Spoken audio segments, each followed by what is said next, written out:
안녕하세요, 여러분. 오늘 누가복음 20장, 21장 같이 한번 살펴보도록 하겠습니다. 예수님의 권위 논쟁이 또 발생을 했네요. 그, 그랬을 것 같아요. 성전에서 지금 가르치고, 어저께 예루살렘 입성하시고, 성전 정화하시고, 또 그 다음날 성전에서 가르치시는데, 대제사장들과 서기관들이 왔죠. 이 사람들은 누굴까요? 이 사람들은 계속해서 우리가 살펴봤듯이, 예, 그, 그 예루살렘에서 계속해서 사람들을 가르치고 그 예루살렘 성전에서 어떻게 보면 기득권 세력이라고 우리가 할 수 있겠죠.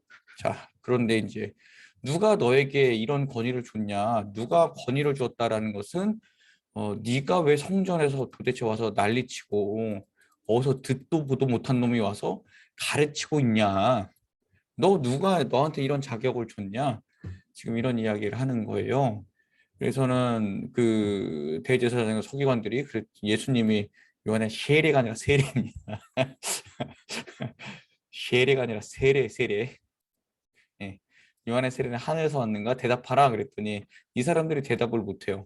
하늘에서부터 왔으면 왜냐하면 이 사람들이 세례받지 않았잖아요. 예, 그리고 인정 안 했고 그러니까 이제 그건 하나님에 대해서 완전히 거절하는 거고 사람들로부터 왔으면 도대체 그 많은 사람들이 거기 가서 세례받는 게 어찌 됨이냐 이제 이렇게 될 것이기 때문에 이 사람들이 답을 못합니다. 그래서 예수님이 뭐라 그러시냐면 나도 너희한테 답하지 않을 거야. 왜 자꾸 와서 물어? 니네 할 일을 해. 예수님이 그렇게 거의 그런 식으로 말씀하셨죠. 자, 그러면서 악한 농부의 비유를 드십니다. 악한 농부 어떤 농부인지 한번 살펴볼까요? 포도원을 만들고 그 동네 농부들에게 세를 주고 간 주인이 있었어요.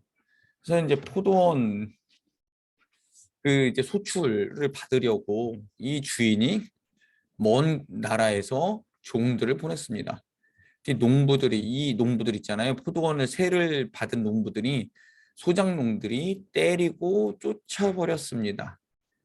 그래서는 이 주인이 종들을 보내서 그런가 내 아들을 보내면 설마 그러진 않겠지라고 하면서 아들을 보냈어요. 근데 아들을 죽여버렸어요. 와, 이게 참.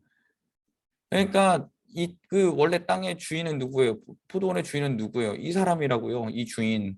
근데 얘네들이 여기에 주인 노릇했어요. 그러니까 이 원래 주인 마음은 어떤 생각이 들겠어요? 되게 화가 나는 거죠. 예. 그래서는 이 농부들을 진멸하고 다른 이들에게 포도원을 주었다라는 것이 예수님의 비유의 말씀인데 누구 보고 했을까요? 예, 이 악한 농부들은 얘네들을 가리키고 있는 겁니다. 대제사장들과 서기관들. 예. 그러니까 지금 예수님이 그렇게 말씀하시니까 대제사장과 서기관들이 열받죠. 그래서 20장 19절 서기관들과 대제사장들이 이 비유는 자기들을 가리켜 말씀하신 줄 알고 즉시 잡고자 하되 백성들을 두려워했다. 이런 표현이 나와 있어요. 자, 또 여러 논쟁이 되는데요. 우리 이것도 몇 번 해봤었죠. 가이사에게 세를 내는 것이 옳으냐라고 했을 때 하나님의 것은 하나님께 가이사의 것은 가이사에게 그냥 바치면 된다라고 이야기했습니다. 제가 지난번에 마가복음 할 때 한번 설명을 드렸었는데요. 이미 이 가이사에게 세를 바치고 있었어요. 왜 안 내면 안 되잖아요. 그리고 성전세라 그래가지고 계속 또 하나님께 또 세금을 받지 그 성전세 1년에 그 얼마씩 내는 세금이 있었어요. 그러니까 와서 따지지 말고 니네들 계속 하던 대로 해. 왜 그래? 성전세가 있으면 성전세 내면 되고 가이사에게 세금 내는 거 있으면 세금 내면 돼. 단 가이사의 나라, 시저의 나라와 이 땅의 나라와 하나님의 나라는 다른 개념이야. 너희들이 그걸 이해해야 돼. 예수님 그렇게 말씀하셨죠. 자, 이랬더니 또 이제 여기에 부활 논쟁에는 늘 말씀드렸듯이 사두개인들이 또 등장을 합니다. 사두개인들은요, 이 땅의 것이 가장 중요하다고 여겼던 사람들이에요. 왜냐하면 부활이 없거든요. 이 사람들에게는 부활 X. 예. 그래서는 부활 논쟁. 예수님 뭐라 그러시죠? 하나님은 살아있는 하나님 안에서 살아있는 사람들의 하나님이시다. 그러니까 아브라함과 이삭과 야곱의 하나님을 알지 못하냐? 그들은 하나님 안에 살아있다. 지금도 그들은 하나님 안에 살아있기 때문에 이런 논쟁은 쓸모없다. 있다라고 예수님 말씀하셨어요. 자, 그리고 부활에 대해서도 그 사람들이 이미 하나님 안에서 아직도 육신으로는 죽었지만 하나님에서 살아있기 때문에 부활은 있다라고 표현하신 겁니다. 그래서 예수님께서 마지막에는 이제 서기관들 삼가하라라고 말씀하시죠. 그들은 긴 옷을 입고 다니는 것을 원하고 시장에서 인사받는 것과 회당의 잔치 높은 자리와 과부의 가사를 삼키고 외식으로 길게 기도하는 사람들, 이런 사람들은 말로만 하는 사람들이기 때문에 삼가해라. 예. 긴 옷을 입고 다닌다는 것은 일하지 않겠다라는 거고요. 시장에서 인사받고 회당과 잔치 높은 자리에 가겠다는 건 섬기지 않겠다라는 거고요. 과부의 가사를 삼키며 외식으로 길게 하는 것은 말씀대로 살지 않겠다라는, 과부는 도와줘야 될 사람이고요. 외식으로 길게 하지 말라고 예수님 말씀하셨죠. 그러니까 이 사람들 말씀대로 살지 않겠다라는 것을 다짐하는 사람들입니다. 그렇기 때문에 이 사람들하고 삼가해서 살아라. 예수님 그렇게 말씀하신 거죠. 자, 21장 한번 넘어가 볼까요? 21장에 보면 제일 처음에 이어지는 게 과부의 두 렙돈이에요. 근데 이건 20장에서부터 이어지는 걸로 보시면 돼요. 20장에서 서기관들을 삼가라라고 한 다음에 서기관들이 들으라는 듯이 이 말씀하셨어요. 부자들이 헌금 넣는 것. 서기관들은 그 당시 부자들이었거든요. 한 여인의 두 렙돈 어떤 것이 더 옳은가? 라고 예수님 말씀하셨습니다. 이 두 렙돈을 드렸다는 게 중요한 게 아니라요. 자기가 가지고 있는 것의 전부를 드린 것이 중요한 거예요. 자, 부자들은 풍족한 가운데 일부를 헌금했고요. 예, 이 여인은 자기가 가지고 있는 것의 전부를 드렸습니다. 그래서 제가 교육학교를 담당할 때 아이들에게 헌금에 대해서 설명할 때 이렇게 이야기를 했었습니다. 야, 지금 너희들이 용돈 받는 거에서 10분의 1을 하나님께 드리지 못하면 나중에 너희가 연봉이 1억이 되고 10억이 되고 100억이 됐을 때 그거 떼지 못한다. 아까워서. 지금부터 떼는 훈련을 너희가 하나님께 해야 된다. 라고 말씀드렸습니다. 그러면서 제일 강조했던 게 어떤 헌금이었냐면요. 어느 절기 헌금이었냐면요. 설날 그리고 추석. 설날하고 추석 때 요새 아이들 세뱃돈 많이 받습니다. 그리고 추석 때도 용돈 많이 받습니다.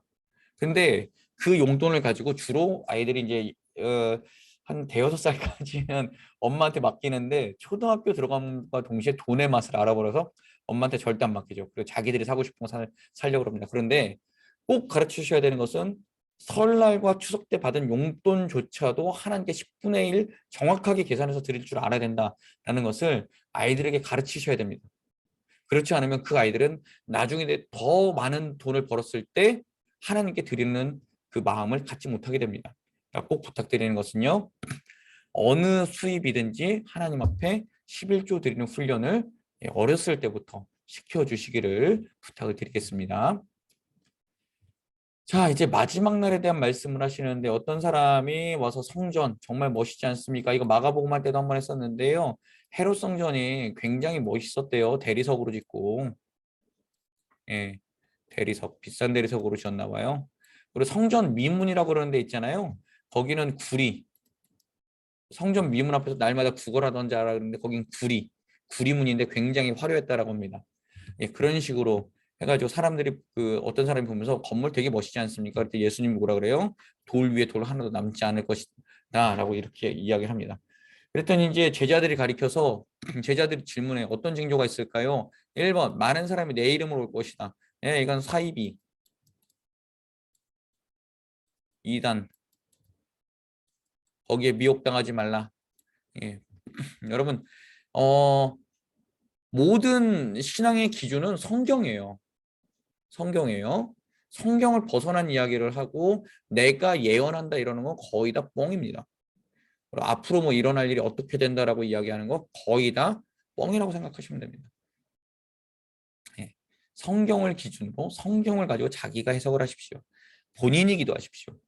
남들에게 가서 예언하는 꿈을 꿔주세요 이런 거 하지 마시고 본인이 기도하십시오. 그리고 대신 나 이런 힘든 일이 있는데 기도를 부탁할게요 라고 하면서 중보 기도는 요청하실 수 있으나 뭐 예언하고 막 이런 것들 요청하지 마십시오. 본인이 가장 먼저 중요한 것은 본인이 기도하시고 본인이 성경 말씀 읽으시고 하나님께서 주시는 마음으로 아멘하며 순종하며 사십시오. 예, 많은 사람이 내 이름으로 올 것 미혹당하지 말라고 예수님 말씀하셨고요. 민족이 민족을 나라가 나라를 지진과 기근이 일어나고 전염병이 일어날 것이다. 그래서 맨날 말세래요. 말세. 말세. 한문에 그렸는데요. 자, 민족이 민족을 이거 맨날 전쟁하잖아요. 나라가 나라를 계속 전쟁하고 있어요. 지진 맨날 일어났어요. 기근 아직도 굶어 죽는 사람들 많아요. 전염병 뭐 지금의 전염병만 있었을까요? 100여 년 스페인 독감도 전염병 엄청 셌었거든요. 이런 일만 일어나면 무조건 말세래요. 근데 말세는 여러분 주님 올라가시고 나서부터 주님 승천하시고 나서부터 주님 다시 오시는 그날까지 계속 말세예요. 그래서 우리는 늘 깨어서 기도해야 되는 거는 우리는 지금 종말의 시대 말세의 시대를 살고 있기 때문에 날마다 깨어서 기도해야 되는 거예요. 그리고 하나님 말씀 읽어야 되는 거고요. 그러니까 여러분 뭐 여기 있다 저기 있다 할 때 속지 마십시오. 그리고 그 저기 뭐야 어디에 하나님의 말씀이 있다. 어디 기도원 가면은 막 은혜가 넘친다. 어디 가면은 막 그 성령의 은사가 나서 병 고침이 일어난다. 그런 거 좋습니다만 가장 중요한 거는 매일같이 주신 하나님의 말씀 그리고 저기 매 주일마다 선포되는 우리 교회의 말씀 이게 가장 중요한 겁니다. 기본적인 밥이 중요한 거지요. 외식이 중요한 게 아닙니다. 성도들을 생각하며 성도들을 위해서 눈물로 기도하며 준비한 그 말씀 가운데 은혜 받지 못하면요. 어딜 가서도 은혜 받지 못합니다. 그리고 비교하게 됩니다. 여러분 잘못된 신앙생활입니다. 하나님께 기도하며 준비된 말씀, 성도들을 생각하며 준비한 말씀, 그게 가장 중요하고 기본된 말씀입니다. 자, 이 모든 일 전에 주님의 이름으로 믿는 자를 박해당할 것이고 회당과 옥에 끌려갈 텐데 하나님이 지키실 거니까 걱정하지 마라. 예수님 그렇게 말씀하십니다. 자, 그리고 예루살렘 멸망에 대해서도 말씀하셨는데 군대 에워싸이는 것을 보면 멸망에 가깝다라고 말씀하셨습니다. 그때 한번 말씀드렸죠. 티투스 장군이 와서 AD 70년에 예루살렘을 멸망시켰습니다. 유대에 있는 자들은 산으로 올라가고 성내에 있는 자들 나가고 성내에 있는 사람들은 빨리 산으로 가고 촌에 있는 자들은 거기 성내로 들어가지 마라. 예수님 말씀하셨고요. 아이 벤 자들 젖 먹이는 자는 힘들 것이다. 이 전쟁 때는 항상 여인들이 힘들죠. 예, 어린아이들도 힘들고요. 그래서 전쟁 나면 안 돼요. 우리는 항상 평화 통일을 위해서 늘 기도해야 되고 하나님 이 나라를 지켜주십시오. 우리 기도해야 되는 게 우리 기독교인들의 해야 할 의무입니다. 자, 예루살렘 멸망당할 때 칼날에 죽임당하고 사로잡혀 갈 것이고 이방인에게 밟힐 것이다. 그리고 하늘엔 징조가 있고 땅에는 민족들이 혼란하고 공고할 것이고 그때 예수님께서 구름 타고 능력과 영광으로 오실 것이다 라고 했는데요. 구름 타고 오신다 이 말을 여러분 잘 생각하셔야 돼요. 예수님이 그 하늘을 올라가실 때 구름 타고 올라가셨잖아요. 구름 타고 오실 거예요. 몇 가지 생각할 게 있는데요. 구름 타고 올라가신 대로 구름 타고 오신다라는 것은요. 모든 사람이 다 알 수 있게 온다라는 거예요. 그래서는 우리가 꼭 생각해야 되는 거는 우리 그 이단 사이비 교주들 중에 구름 타고 온 사람이 하나도 없어요.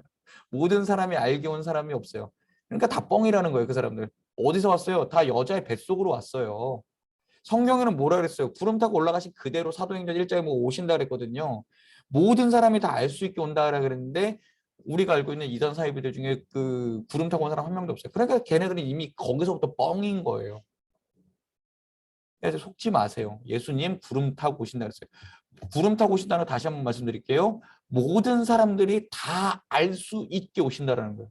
온 세계가 다 알 수 있게 오신다라는 거예요. 아시겠죠? 그래서는 방탕함, 술 취함, 생활의 염려를 마음에 둔해지지 않게 뭐 하라고요? 깨어 기도하라고요. 깨어 예배드리라고요. 이거 중요합니다, 여러분. 예수님 다시 오시는 그날까지 우리는 기도하고 말씀 읽고 예배하며 그렇게 매일매일 살아가는 거예요. 그 며칠 전에도 말씀드렸었죠. 두 사람이 함께 맷돌 가다가 두 사람이 함께 밭을 갈다가 한 사람은 가고 한 사람은 낫겠는데 예수님 맞을 준비됐나. 일상의 생활 가운데 주님이 오신다니까요. 어디 특별한 장소에서 특별한 곳에서 기도하다 오는 거 아닙니다. 예. 항상 있는 자리에서 깨어서 기도하고 준비하는 사람들, 그 사람들이 예수님 오실 준비를 하는 사람들입니다. 자, 여기까지 오늘 20장, 21장 말씀 살펴봤는데요. 예, 내일은 이제 예수님께서 최후의 만찬, 또 잡혀가시는 거, 빌라도 재판 이런 얘기들이 나와요. 22장 같이 살펴볼 건데요. 계속해서 우리가 또 반복되는 내용들이 있어요. 예수님 이야기다 보니까 그런 것들인데도 또 새로운 마음으로 다시 한번 들어보시고 읽어보시고 그렇게 하셨으면 좀 좋겠습니다. 감사합니다.